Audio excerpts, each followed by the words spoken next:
Welcome to the Wealth Transfer with JT. Today, I'm going to be talking about some different subjects within the wealth transfer, talk about the cryptocurrency markets and Bitcoin, and discuss a few other things that I think that are important.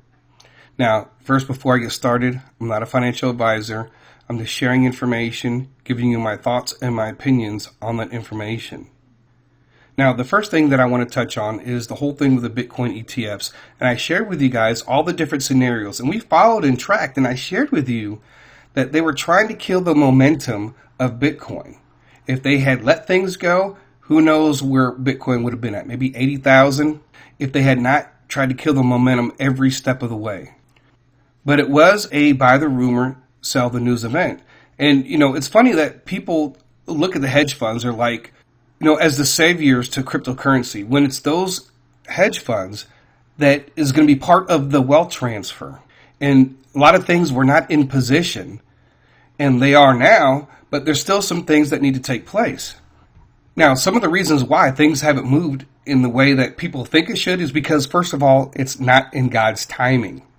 When certain events begin to take place, you need to make sure that you fully understand how to move, when to move, and how to use your funds, and that we are moving together as a whole as far as the wealth transfer community, the wealth transfer together.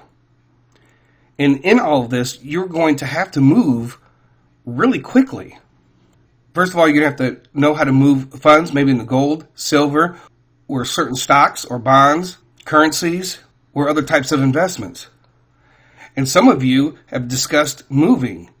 And some of you are going to need to stock up on certain things because, folks, it's crazy out there right now. If you really know what's going on the streets, especially in these bigger cities, going back, years where we saw prophecies about God warning people to get out of the bigger cities. And you see what's happening in the bigger cities. Some of you are going to be starting ministries or businesses, food banks, and so forth. So you're going to have to move pretty quick. And even when the wealth transfer is taking place, when we talk about, say, real estate, and you see land, pennies on the dollar, you're going to have to know how to move, when to move, and how to use your funds to purchase that land, because it's not as simple as just going and say, I want to buy this land, and that's it. There are steps that you have to do, and you might buy some land and realize you can't even really build on that land. So whatever areas that you're going into, you need to learn it for yourself. I can't show you everything. There's so much out there, and I'm inexperienced, especially when it comes to real estate. I have to listen to other people. So God is going to move on his timing. And, especially when it came to like the Bitcoin flash crash, there were people trying to fast and pray the Bitcoin flash crash to happen before the end of 2023, and they lacked the understanding of the wealth transfer. They lacked the understanding that that wasn't in God's timing, and they didn't recognize that all the major players were not in position. It just happened in just recently where Coinbase is the custody for a lot of these different hedge funds. And I keep sharing with you people, there's not that much Bitcoin on the exchanges, and your Bitcoin is not going to magically come into your account from somebody whose Bitcoin is offline. It's not going to work like that. So God is going to move in his timing. And we have these things that with this war going on in the Middle East that I shared a prophecy and we've discussed it, where a certain missile strike that would hit some type of maybe chemical weapon plant or something, and it would cause the markets to begin to crash. The markets are already teetering, right? As they try to prop up the markets and pump more money into the markets to try to keep it up. This event caused the markets to crash. And that very well could happen, or it could be something completely different. Right, we talked about hacks and all different types of things that could bring the markets down. You see Bitcoin at 47,687. You see the Dow at 38,659. What are you going to do when you see the Dow drop from 38 to 35 to 33 to 30 to 28 to 25 to 20? Right, and it's going to happen over a very short period of time. That's because all the wealthy people and the elites are pulling their money out, and they're pulling it out rapidly. Now, we saw Jeff Bezos is trying to pull some of the money out. What he has from Amazon, he's taking out so much every month, right? So these people are preparing for bad things to come. That's why, especially the left, they have their Twitter army that goes out and they preach how good the economy is and everything, because they want to make people think that everything's okay, that your 401 is going to be okay, that all the money in your bank is going to be okay. And people don't understand that the wealthy and the elites and the liquidity issues that are going to take place. That's why God has shown us what we need to do and how we need to move our money, because we know that they're going to be pulling their money out too as well. And so we should have the upper hand in all of that. So even though we have this war in the Middle East that's already expanded, you got the United States, bombing like 3 different Middle Eastern countries. You have Venezuela that's on, I don't know how to pronounce the name of the country, but Guyana, Guyana, because they want their oil. And then you still have the Ukraine war.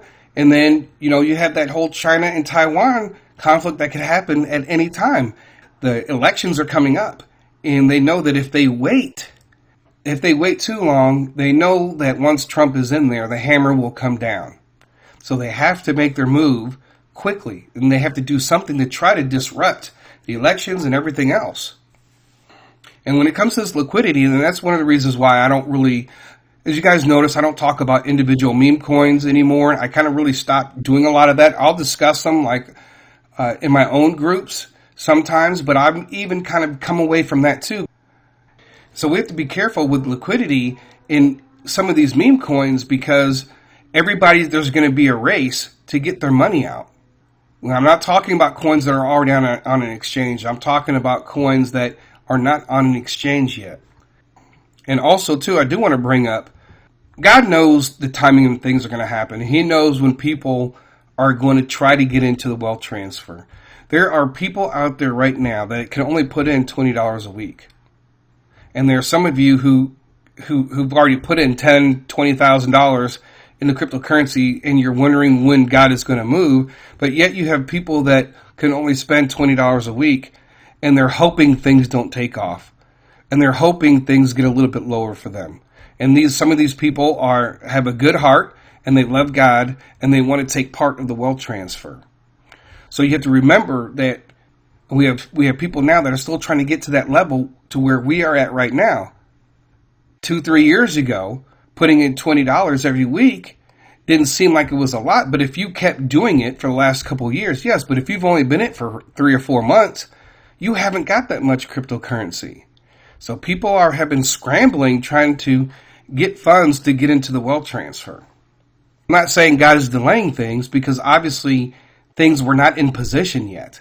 The war in Israel hadn't started yet, right? All as far as the hedge funds getting involved in the crypto markets, that hadn't happened yet.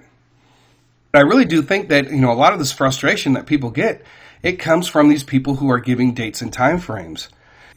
That's why people need to stop listening to those kind of people, because it's going to hurt you in the long run. I guarantee it. So once again, I want to reiterate. So you guys fully understand what God is trying to do right now.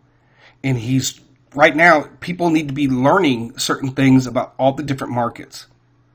You need to fully understand how to move, when to move, what to move into, and how to use your funds, and when to move together, right? This is just an example, right? If Shiba Inu reaches $1, right? Our dollar is our selling point, because it's going to go to $1 and then $13, right? So if it moves to $1, we're all going to be moving in unison to sell Shiba Inu, and then to buy back in according to what we have already been giving, like low buy limit orders, or the markets crash, we go back in when everything is below zero. So I do have some other videos coming. I've had some family issues that I've been having to deal with for the last couple of weeks that has taken precedence over making videos, and that's fine. You know what? Because there's nothing going on anyway right now. What has actually gone on in the last 3 weeks? Absolutely nothing. Has there been any profound prophecies? No, nothing at all whatsoever, right? And is there anything that needs to be discussed really that changes the outcome of how we're doing things? No, nothing at all whatsoever. So it's actually been kind of quiet. Now, Bitcoin is moving up. It's at 47,687. But I don't know where it's going to go. If it's going to continue to go up and then go down, or whatever the case, I don't know. I take these things day by day, And God is not going to share everything.